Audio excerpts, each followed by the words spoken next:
patay at isa naman ang malubhang nasugatan sa isang salpukan ng malaking dump truck at pick-up sa Sorsogon City. Sa report ng Sorsogon City, kinumpirma nito na patay.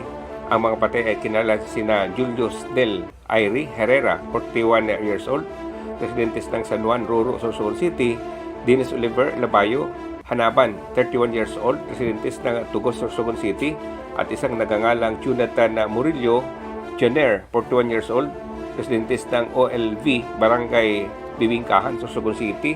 At ang sugatan naman, ang dalawang iba pa na kinilalang sina Anthony Nicolas Everesto, 25 years old, at residente ng Barangay San Roque, Bacon District, Sorsogon City; at si Ricky Hanaban Rodrigo, 26 years old, residentes ng Peña Francia, Sorsogon City.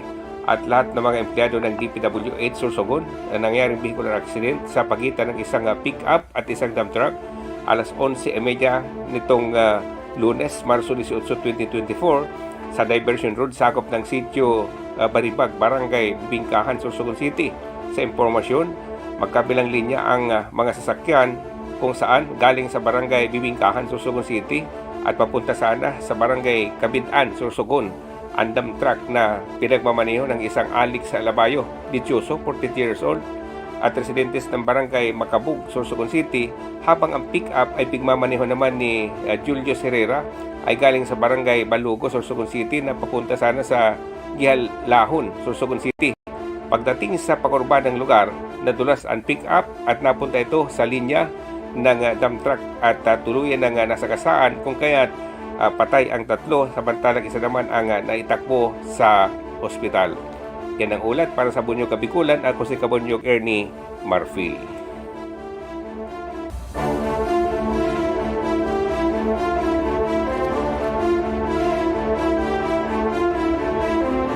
Ng pinagsanib na pwersa ng Municipal Drug Enforcement Unit, Pasaco Municipal Police at Philippine Drug Enforcement Agency ang isang high-value target sa bayan ng Pasaco, Camarines Sur nitong Marso 16 alas 6:20 ng hapon sa isang bypass operation na isinagawa at nakunan pa ito ng halos lampas kalahating milyong pesos.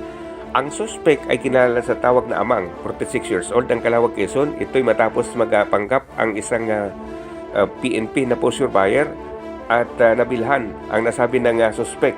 Nakuha dito ang isang sling bag na may laman ng 3 paketing shabu na nagtitimbang ng 80 grams na nagkakahalaga man ng 544,000 pesos o mahigit kalahating milyong peso.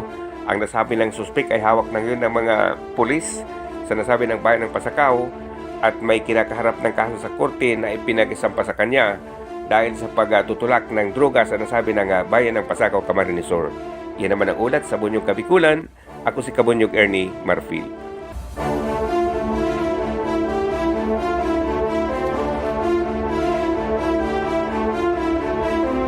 Marian Lola sa bayan ng Pamplona, Camarines Sur ang nagdiwang ng ikanyang ika-100 taong birthday na nabigyan pa ng check na nakakahalaga ng 100 pesos mula pa sa pamahalaan.